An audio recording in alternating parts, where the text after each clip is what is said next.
नमस्कार, मी लाघवी ओम सावंत बुलेटिनमध्ये आपलं स्वागत करते आणि आता नजर टाकूया आतापर्यंतच्या महत्त्वाच्या घडामोडींचा हा सुपरफास्ट आढावा।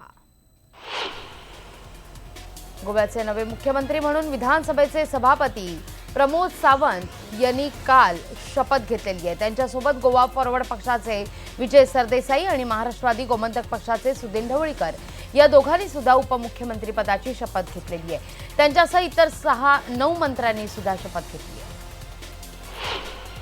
मनोहर पर्रीकरांच्या निधनानंतर राष्ट्रवादी काँग्रेसचे आमदार जितेंद्र आव्हाड यांनी एक गंभीर आरोप केलाय।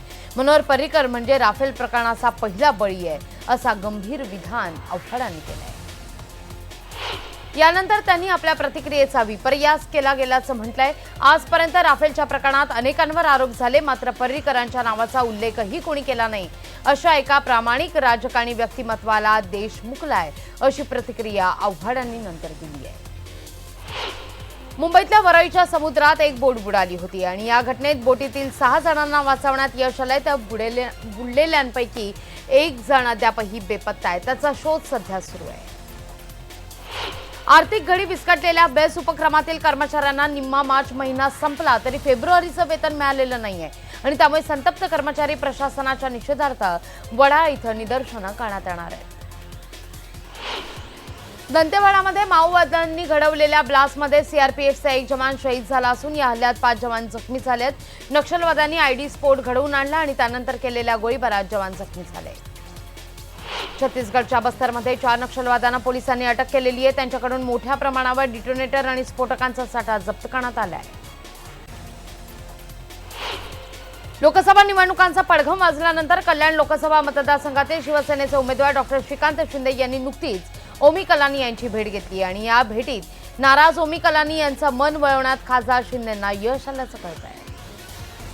नागपूरमधील सुरू असलेली कामं आणि निधीचा हिशोब कोणाला पाहायचा असल्यास खुशाल पाहावा असा टोला भाजपचे निवडणूक प्रमुख सुधाकर देशमुख यांनी लगावलेला आहे। काँग्रेस उमेदवार नाना पटोले यांनी 80,000 कोटी रुपयांच्या कामाची श्वेतपत्रिका जारी करण्याची मागणी केल्यानंतर त्यांनी ही टीका केली आहे। लोकसभा निवडणुकीची आचारसंहिता लागताच राजकीय हालचालींना वेग प्राप्त झालाय। सगळ्याच राजकीय पक्षाच्या उमेदवारांनी नामांकन दाखल करण्याकरता पहिल्या दिवशी 20 नामांकनाचे अर्ज विकत घेतले। यात राष्ट्रवादी काँग्रेस आणि काही स्वतंत्र उमेदवारांचा समावेश आहे। राष्ट्रवादीचे नेते अजित पवार यांच्या मातोश्री आशाताई पवार यांचा 81वा वाढदिवस संपूर्ण पवार कुटुंबियांनी एकत्रित येत साजरा केला। वडिलांच्या निधनानंतर आईच्या संस्कारामुळे इथवर पोहोचलो अशी प्रतिक्रिया अजित पवारांनी दिली आहे।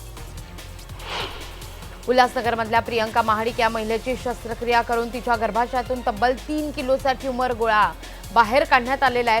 प्रियंकाच्या पोटात सतत दुखायचं, तिचं वजन सुद्धा वाढलेलं होतं। नवी मुंबई महापालिकेनं आपले अधिकारी आणि कर्मचाऱ्यांसाठी स्मार्ट वॉचचा घाट घातलेला होता आणि या स्मार्ट वॉचला महापालिका रुग्णालयातील डॉक्टरांनी कडाडून विरोध केला आहे। वसई विरारला पाणीपुरवठा करणारी पाईपलाईन फुटली आहे। विरार पूर्वेकडील वज्रेश्वरी रोडवरील मांडवी इथं उसगाव धरणाची पाईपलाईन फुटून लाखो लिटर पाणी वाया गेलं आहे। नवी मुंबईतील शिरनोर वळणे या गावाजवळील उच्च दाबाच्या विद्युत वाहिनीच्या टॉवरवर एका माथेफिरू चढलेला होता। सुदैवानं त्याला विजेचा धक्का लागला नाही आणि त्याला खाली उतरवण्यात यश आलंय। भिवंडीमध्ये एका गोदामामध्ये 2 लाखांची 67,000ची चोरी करण्यात आलेली आहे। या प्रकरणी 4 जणांना अटक करण्यात आली आहे। नारपोली पोलिसांना हे यश प्राप्त झालंय। नायगाव बीडीडी साईतील एका घराचा स्लॅब कोसळला आणि या दुर्घटनेमध्ये चंचला लोंढे आणि उबेदा लोंढे हे गंभीर जखमी झालेले आहेत। त्यांच्यावर केईएम रुग्णालयात उपचार सुरू आहेत। व्याजानं दिलेल्या पैशाच्या वादातून एका तरुणावर जीवघेणा हल्ला करण्यात आलाय। उल्हासनगरमधल्या या हल्ल्यात पवन उर्फ जित गुप्ता जखमी झालाय। बॉलिवूडचा प्रसिद्ध अभिनेता अक्षय कुमार हा भाजपच्या तिकिटावर लोकसभा निवडणूक लढवणार असल्याची चर्चा रंगली होती। अक्षय अमृतसरमधून निवडणूक लढणार असल्याचं म्हटलं जात होतं, मात्र अक्षयनं या सगळ्या अफवा असून तो निवडणूक लढणार नसल्याचं सांगितलंय।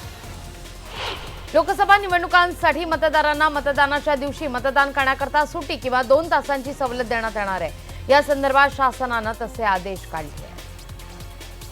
लोकसभा निवडणुकीच्या पार्श्वभूमीवर विचारविनिमय करण्याकरता तसंच जिल्ह्यातील विविध विषयांवर चर्चेसंदर्भात नगर जिल्हा मराठा महासंघाची जिल्हा कार्यकारिणीची बैठक घेण्यात आली आहे। या बैठकीत कुणाला पाठिंबा द्यायचा आणि या विषयावर सखोल चर्चा होऊन सदरचा अहवाल राज्य कार्यकारिणीकडे सादर करून त्या संदर्भात निर्णय घेण्याचे सगळे अधिकार जिल्हा सचिवांना देण्याचा ठराव एकमताने मंजूर करण्यात आला आहे। येत्या बुधवारी म्हणजेच उद्या 20 मार्चला होळी पौर्णिमेच्या रात्री चंद्र पृथ्वीच्या जवळ येणार असल्याने यावेळी सुपरमूनचं दर्शन होणार आहे। हे वर्षातलं अखेरचं सुपरमून दर्शन असेल। एखाद्याची इच्छा नसताना त्याच्यावर रंग उधळणाऱ्या किंवा रंग मिश्रित पाण्याचे फुगे भिरकावणाऱ्यांवर गुन्हा दाखल करून अटक करण्यात येणार आहे। पोलीस आयुक्तालयाने तसे स्पष्ट आदेश शहरातील सगळ्या पोलीस ठाण्यांना दिले। बातमी चाकरमान्यांची आहे। होळी निमित्तानं कोकणात जाणाऱ्या राज्य परिवहन महामंडळानं ठाणे, कल्याण, विठ्ठलवाडी या एसटी आगारातून विशेष फेऱ्यांची व्यवस्था केलेली 178 जादा फेऱ्या सोडण्यात येणार आहेत। मुंबईकर सध्या सकाळी आणि संध्याकाळी अजूनही आल्हाददायक वारे अनुभवत असले तरी दुपारी मात्र उन्हाच्या झळांनी त्रस्त झालेत। मुंबईकरांची या आठवड्याची ही सुरुवात होळी जवळ आल्याची जाणीव करून देणारी आहे। पुण्यात कमाल तापमानाचा पारा मागील 3 दिवसांपासून 37 अंश सेल्सिअसच्या पुढे गेलेला आहे आणि त्यामुळे शहरात उकाडा जाणवतोय। काही ठिकाणी अवकाळी पावसाची शक्यता सुद्धा वर्तवली जाते। घाटकोपर वर्सोवा मेट्रो 1 या मार्गावरून प्रवास करताना आता प्रवाशांसोबतच बँकिंग व्यवहारही मेट्रो कार्डवर करणं शक्य होणार आहे। त्या दृष्टिकोनातून रिलायन्स इन्फ्रास्ट्रक्चर संचालित मेट्रो 1 कंपनीनं बाय 2 in 1 ट्रॅव्हल कार्ड हे सादर केलं आहे। शिनापूर हत्याकांडातील मुख्य आरोपी पीटर मुखर्जी याला हृदयविकाराचा सौम्य झटका आलेला होता आणि त्याच्यावर लवकरात लवकर बायपास शस्त्रक्रिया किंवा एंजिओप्लास्टी होण्याची दाट शक्यता वर्तवली जाते। असा अहवाल आल्यानंतर त्याला खासगी रुग्णालयात उपचार घेण्याकरता परवानगी देण्यात आली आहे। मुंबईकरांना आणखीन काही महिने तरी वाहनांच्या फिटनेस प्रमाणपत्रांसाठी नवी मुंबईकडे धाव घ्यावी लागणार आहे। ताडदेव आरटीओ मधील 250 मीटर टेस्ट ट्रॅकच्या उभारणीसाठी महापालिकेकडून झाडं कापण्याची परवानगी अद्यापही मिळालेली नाही।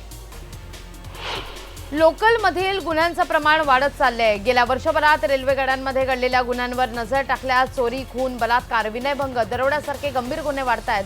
मध्य रेल्वेच्या सीएसएमटी ते कर्जत, खोपोली, कसारा, लोणावळा, इगतपुरी पर्यंतच्या मार्गावर 2018 पर्यंत 23,244 विविध गुन्ह्यांची नोंद आहे। गोरेगाव मुलुंड लिंक रोडवरील रुंदीकरण प्रस्तावित मुख्य बोगद्याच्या कामाकरता वन खातं आणि इतर परवानग्यांसाठी पालिकेनं सल्लागार नेमलाय। पूर्व उपनगराला पश्चिम उपनगराशी जोडण्याकरता मुलुंड गोरेगाव लिंक रोडची 2 टप्प्यात निर्मिती करण्यात येणार आहे। घाटकोपर वर्सोवा मेट्रो 1 मार्गावरून प्रवास करताना आता प्रवाशांसोबतच बँकिंग व्यवहारही मेट्रो कार्डवर करणं शक्य होणार आहे। त्या दृष्टिकोनातून रिलायन्स इन्फ्रास्ट्रक्चर संचालित मेट्रो 1 कंपनीनं बाय 2 in 1 ट्रॅव्हल कार्ड हे सादर केलेलं आहे। हिमालय पादचारी पुलाच्या जागी नवा पूल बांधण्याचा विचार महापालिका प्रशासन करत असून त्या संदर्भातला अभ्यास अधिकाऱ्यांनी सुरू केलेला आहे आणि हा अभ्यास 15 दिवसात पूर्ण करण्यात येईल असे पालिकेतील वरिष्ठ अधिकाऱ्यांनी स्पष्ट केले आहे। सीएसएमटी दुर्घटनेविषयी हायकोर्टात स्वतंत्र जनहित याचिकाही करण्यात आली आहे। या याचिकेत हिमालय दुर्घटनेतील 6 मृत नागरिकांच्या कुटुंबियांना प्रत्येकी 1 कोटी रुपये तर जखमींना 25 लाखांची नुकसान भरपाई देण्याचे निर्देश सरकारला देण्याची विनंती करण्यात आली आहे। मुंबईच्या सीएसएमटी पादचारी पूल दुर्घटनेतील आरोपी नीरज कुमार देसाई याला अखेर अटक करण्यात आली आहे। सोबत त्याच्यावर सदोष मनुष्यवधाचा गुन्हा दाखल करण्यात आलाय। या पुलाच्या स्ट्रक्चरल ऑडिटचा चुकीचा अहवाल दिल्याचा ठपका नीरज कुमार देसाईवर आहे। अमरनाथच्या आयुध निर्माण कारखान्याच्या कॅन्टीनमध्ये कामाला असलेल्या एका कर्मचाऱ्यानं आत्महत्या केली आहे। संजीव बेनवाल असं या आत्महत्या केलेल्या कर्मचाऱ्याचं नाव आहे। दरम्यान या आत्महत्येमागचं कारण अद्यापही अस्पष्ट आहे। नवी मुंबईत मेट्रोच्या कामांना वेग घेतला असला तरी मेट्रोची चाचणी करण्याकरता नवीन वर्ष उजाडणार आहे। मेट्रोची स्थानक उभारणी आणि मार्गाची बांधणी अशी बरीच कामं बाकी असल्यानं चाचणी करण्याकरता नवं वर्ष उजाडेल। नवी मुंबई पालिकेच्या वतीनं केलेल्या कारवाई शहरातून 30 टन प्लास्टिक जप्त करण्यात आलंय। प्लास्टिक बंदीचा अध्यादेश काढल्यानंतर प्लास्टिक पिशवी, थर्माकोलच्या वस्तूंवर पालिकेनं कडक कारवाईचा बडगा उगारला। मुंबई कृषी उत्पन्न बाजार समितीमध्ये सह इतर आंब्याची आवक वाढलेली आहे। सोमवारी तब्बल 23,000 पेट्यांमधून कोकणासह तामिळनाडू, केरळ आणि आंध्र प्रदेशमधून सुद्धा आंबा विक्रीकरता दाखल झाला आहे। नवी मुंबई पोलीस आयुक्तालय क्षेत्रामध्ये 1 वर्षापर्यंत मोटारसायकलचे तब्बल 286 अपघात झाले असून 127 जणांचा दुर्दैवी अंत झाला आहे। हेल्मेटचा वापर न केल्यानं जीवितहानीचं प्रमाण वाढल्यानं वाहतूक पोलिसांनी कॅम्पस विथ हेल्मेट अभियान हे राबवण्याचा निर्णय घेतला आहे। कल्याण डोंबिवली शहरांना पाणीपुरवठा करणाऱ्या उल्हास नदीचं पात्र जलपणीच्या विळख्यात अडकलेलं आहे आणि त्यामुळे नदीतील पाण्याची पातळी कमी होऊन पाणी कपातीच्या संकटाला तोंड द्यावं लागण्याची भीती वर्तवली जाते।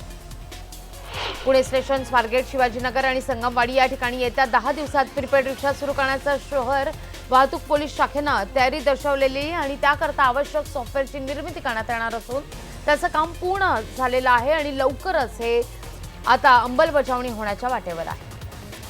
पुणे आणि पिंपरी चिंचवड परिसरात सुरू असलेल्या मेट्रोच्या कामामुळे पुणे महानगर परिवहन महामंडळाच्या बस फेऱ्या रद्द होत असल्याचा दावा प्रशासनानं केलाय. मेट्रोच्या कामामुळे शहरात वाहतूक कोंडी होत असून पीएमपीच्या बसला मार्गावर उशीर होत असल्याचं प्रशासनाचं म्हणणं आहे. लोकसभा निवडणुकीच्या कामाकरता पिंपरी चिंचवड पालिकेच्या सुमारे 4000 कर्मचाऱ्यांनी ड्युटी लागलेली आहे आणि त्यामुळे पालिकेच्या विभागीय कार्यालयांचं अनेक विभागांचं कामकाज पुढील 2 महिने थंड असणार आहे. पुणे रेल्वेमध्ये फुकट्या प्रवाशांची संख्या सातत्यानं वाढत असल्यानं रेल्वेकडून विना तिकीट प्रवास करणाऱ्यांना पकडण्याची मोहीम तीव्र केली जाते. रेल्वेच्या आकडेवारीनुसार पुणे रेल्वेमध्ये दिवसाला सरासरी सुमारे 500 फुकटे प्रवासी तिकीट तपासण्यांना सापडतात. नाशिक शहरासह जिल्ह्यात मार्चच्या मध्यावरच उन्हाचे असे चटके जाणवायला सुरुवात झाली आहे. उन्हाच्या झळा असह्य ठरू लागल्यानं दुपारी 12 नंतरचे रस्ते ओस पडण्यास सुरुवात झाली आहे. मध्य प्रदेशात दितेल पेंच चौराई या प्रकल्पातून नागपूर शहराला होणारा पाणीपुरवठा बंद झाला आणि यामुळे यंदा या शहरावर भीषण पाणी टंचाईचं सावट आहे. नागपूरमध्ये रविवार या भागात सरकारी वसाहतीतील दुचाकी अज्ञातांनी झालेल्या आहेत. परिसरातील स्ट्रीट लाईट बंद करून 11 दुचाकी झाल्यानं नागरिक संतापलेले आहेत. पूर्वनियोजित कट असल्याचा आरोप रहिवाशांचा आहे. अज्ञात दरोडेखोरांनी पेट्रोल पंपावर शस्त्र दरोडा टाकल्याची घटना सटाणा तालुक्यातल्या मुल्लेर इथं घडली आहे. मुल्लेर ताहराबाद रोडवर असलेल्या पेट्रोल पंपावर तोंडाला कापड बांधलेल्या 2 दरोडेखोरांनी तलवार आणि चॉपरचा धाक दाखवून सुमारे 50,000 रोकड लंपास केली आहे. घराला लागलेल्या आगीत होरपळल्यानं एकाच कुटुंबातील 3घांचा अंत झालाय. नांदेडच्या मुखेड तालुक्यातल्या मुखराबाद या गावात मध्यरात्री ही दुर्घटना घडली आहे. लाकडी बांबू आणि लोखंडी पत्र्याच्या साह्यानं तयार केलेल्या घराला मध्यरात्री आग लागली. आजारपणाला कंटाळलेल्या एका 65 वर्षीय वृद्धानं स्वतःला कचऱ्याच्या ढिगाऱ्याखाली पेटवून घेत आत्महत्या केल्याचा धक्कादायक प्रकार नाशिकमध्ये घडलाय. नाशिक रोड परिसरातील महानगरपालिकेच्या शाळेलगत असलेल्या मोकळ्या पटांगणात हा सगळा प्रकार घडला. राष्ट्रीय आपत्ती व्यवस्थापन प्राधिकरणानं मार्च ते एप्रिल दरम्यान उष्णतेची तीव्र लहर राहण्याचा इशारा दिलाय आणि या पार्श्वभूमीवर निवडणूक आयोगानं मतदान केंद्रावरील व्यवस्थेत बदल करण्याकरता जिल्हा यंत्रणेस सतर्क केलंय. मोकळ्या जागेवरील अतिक्रमण वा परवानगीशिवाय बांधण्यात आलेले इमारतींचे बेकायदा बांधकाम यावर निर्बंध घालण्याकरता आधुनिक तंत्रज्ञान विकसित करण्यात येत आहे. वडा इथं सर्वप्रथम प्रायोगिक तत्वावर याचा वापर करण्यात येणार आहे. पुण्यात कमाल तापमानाचा पारा मागील 3 दिवसांपासून 37 अंश सेल्सिअसच्या पुढे गेलाय आणि त्यामुळे शहरात उकाडा जाणवतोय. काही ठिकाणी अवकाळी पावसाची शक्यता वर्तवली जाते. लोकसभा निवडणुकीकरता सोमवारपासून उमेदवारी अर्ज भरायला सुरुवात झाली आहे. नागपूरमध्ये पहिल्या दिवशी एमआयएमचे उमेदवार अब्दुल गफ्फार पटेल यांनी उमेदवारी अर्ज दाखल केलाय. पटेल यांनी अपक्ष म्हणून अर्ज दाखल केला. खासदार सुप्रिया सुळे, माजी सहकार मंत्री हर्षवर्धन पाटील, संजय जगताप त्यांच्यासोबतच संग्राम थोपटे यांच्याशी चर्चा केलेली आहे. इंदापूरसह पुरंदर तसंच बोर मतदारसंघात दगाफटका होण्याची शक्यता वर्तवली जाते आणि त्यामुळे त्यांनी भेट घेतल्याची चर्चा आहे.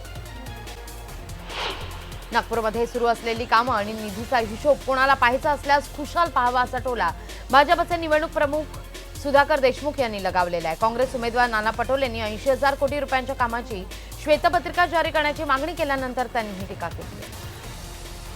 दंतेवाडामध्ये नक्षलवाद्यांनी घडवलेल्या ब्लास्टमध्ये सीआरपीएफचा 1 जवान शहीद झाला असून या हल्ल्यात 5 जवान जखमी झालेले आहेत. नक्षलवाद्यांनी आयडी स्फोट घडवून आणला आणि त्यानंतर केलेल्या गोळीबारात जखमी काही जवान झालेले आहेत आणि जखमी जवानांना हेलिकॉप्टरनं उपचाराकरता रायपूरला हलवण्यात आले. इंदापूरमध्ये कळम गावामध्ये ओमनी गाडीमध्ये गॅस भरताना गाडीनं अचानक पेट घेतला. या गाडीमधील विक्रीसाठी आणलेल्या 50,000च्या चपला आगीत जाऊन खाक झाल्या. सुदैवानं आगीत कोणतीही जीवितहानी झाली नाहीये. पुण्याच्या शिरूर तालुक्यातल्या सणसवाडी एमआयडीसीमध्ये अतिशय धक्कादायक असा प्रकार घडलेला आहे. टँटर इंडिया कंपनी व्यवस्थापनानं कायमस्वरूपी असलेल्या 17 कामगारांना कुठलीही पूर्वसूचना न देता कामावरून बडतर्फ केलंय. कामगारांची कुठलीही चूक नसताना एका दिवसात 17 कामगारांना कामावरून काढून टाकल्यानं या कामगारांचे कुटुंबीय अक्षरशः उघड्यावर आले. पंतप्रधान नरेंद्र मोदींचे बंधू अमृतभाई मोदींनी भीमाशंकर आणि हुतात्मा शिवराम हरी राजगुरू यांच्या जन्मस्थानावर भेट दिली आहे। यावेळी भाजपा राष्ट्रीय स्वयंसेवक संघाच्या कार्यकर्त्यांची उपस्थिती होती।